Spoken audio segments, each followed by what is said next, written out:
He started with 2,000 rupees, a peon, a clerk, and his father's Subrata scooter in Gorakhpur.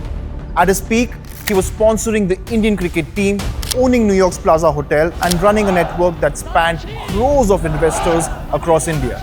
And then, the Supreme Court ordered him to repay 24,000 crores. And where was he? In Tihar jail. His empire collapsed, investors couldn't be traced, and lakhs of people still remain unpaid. If they can find out one thing, then in last 32 years Sahara has done against the law, they can hang him.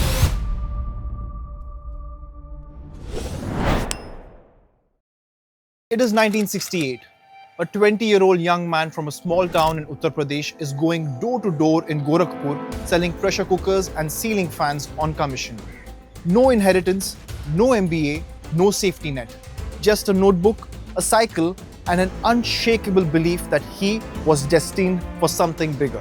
His family called him Sahara Shri, a man who built an empire so vast, so complex that even today, no one really understands how it worked. Subrata Roy Sahara. Born on June 10, 1948 in Araria, Bihar into a modest family with limited means but limitless ambition. His father worked in textiles, money was tight, education was ordinary, but Subrata Roy was anything but. After school, he moved to Gorakhpur, took up odd jobs, sold mechanical products, did whatever it took to survive. Because this wasn't just survival, it was training. In 1976, at just 28, he did something that would change his life forever. He founded Sahara Finance. Subrata understood something that most businesses missed. India had crores of small investors, people who could invest 1 rupee or 10 rupees a day. Not big money, but at scale, massive money.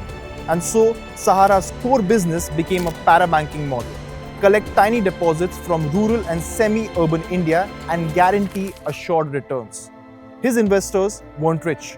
They were ordinary people, rickshaw pullers, laborers, small shop owners, people ignored by traditional banks. Now the model wasn't unique or something new. Similar models already existed, but Roy added something powerful: emotions. He didn't just call them investors, he called them parivar. And this worked because by the 90s, over 9 crore investors and depositors and around 1.2 million workforce. Time magazine even called it one of India's largest employers. But here's the catch.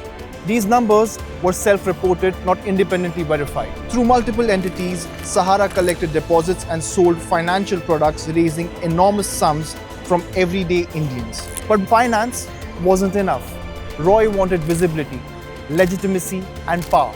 And so, he went shopping. In 1994, Sahara bought a stake in the Himachal Futuristic Communications Limited, HFCL, a telecom company. In 1996, he launched Sahara Airlines, India's first private domestic carrier, post-liberalization, competing with Jet Airways. But this was just the beginning. Soon, Sahara was everywhere.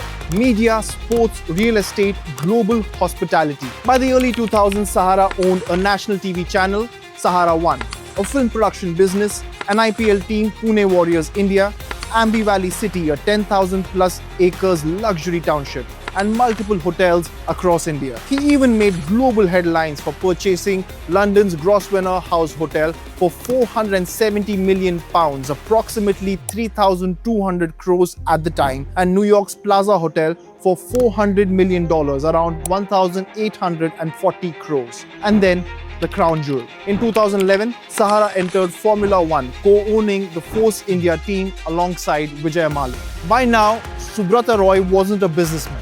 He was a spectacle. Film stars, cricketers, politicians, you name them, he knew them. By 2011, Sahara claimed assets worth 1.5 lakh crores. It looked unstoppable. But behind all this glitz, there was something brewing, and regulators had started to notice it. In 2009, Sahara files for an IPO. And that's where everything started to unravel. In 2010, SEBI began investigating 2 Sahara companies, Sahara India Real Estate Corporation and Sahara Housing Investment Corporation. The allegation? Illegally raising 24,000 crores from 3 crore investors through optionally fully convertible debentures without proper regulatory approval. Sounds complex, isn't it? OFCDs are basically you giving the company money and they pay you interest. At the end, you choose. Take your money back or convert into shares if the company is doing well. And that's what Sahara did when they raised 24,000 crores from small investors. Simple, right? But it's not that simple. When you raise money from millions of people, it's not private anymore, it's public issue. And that means strict SEBI rules. Sahara claimed that they were private placements as they split the fundraising across multiple group entities and claimed each issue involved fewer than 50 investors. SEBI, however, disagreed and the Supreme Court sided with SEBI. And so, in August in 2012, the court upheld SEBI's order and demanded Sahara to refund 24,000 crores with 15% annual interest. Roy refused and Sahara responded aggressively. At one point, they sent 127 trucks to SEBI filled with 3 crore plus investor documents. And here's the issue. Many investors were untraceable. He defied the system and what followed next was inevitable.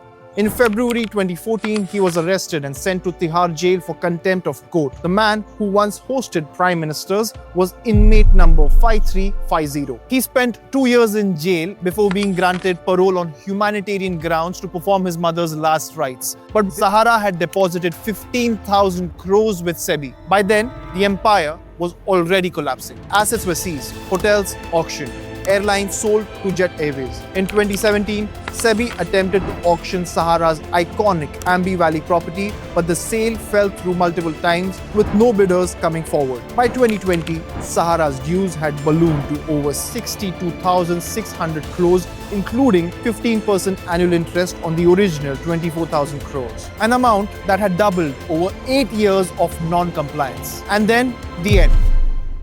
November 14, 2023, Subrata Roy dies in Mumbai at the age of 75, owing regulators billions with his empire in ruins. But the story doesn't end here. It gets stranger. Roy left behind no clear successor. His sons, Shushanto and Simanto Roy, had already distanced themselves just before the scandal broke out and resigned from the boards. They changed citizenship from Macedonia in 2013 and didn't even attend their father's last rites. His 16-year-old grandson performed them. What was once a 1.2 lakh crore empire was now a legal maze with broken companies, frozen assets and endless litigation with dues exceeding 62,600 crores. But here's the most shocking part. Even though SEBI continued its efforts to recover the outstanding dues, out of the 13.5 crore investors, only 27.3 lakh depositors have received their money back from the 24,979 crore Sahara SEBI refund account. That's just 2%. The Supreme Court extended the refund deadline to December 2025, while Sahara's iconic assets, Ambi Valley, Hotel Sahara Star, properties worth over 1 lakh crore, remain frozen. Even in his death, Subrata Roy's empire continues to haunt millions every single day. And the irony, Subrata Roy spent most of his life convincing people to trust him with their savings, and he died without giving any of it. He sold the dream of a parivar, but left like a stranger. He lifted millions up and left them all in danger. He had the world at his feet, yet the man died a failure. Now, was he a visionary entrepreneur or a financial con man? The answer depends on who you ask. He played the game bigger than anyone else, and when the music stopped, he was still dancing. Ambition or delusion? History will decide. From a bicycle part shop to a 2 lakh crore steel empire, this man turned scrap into billions. Yet when he died, he left behind warring faction, 4 brothers fighting amongst each other, one name tearing the legacy apart. Can you guess who it is? Let us know in the comments section. Subscribe, like and share for the next episode of Roots. Until then, I am Rohan Richard signing off on Personal Finance TV.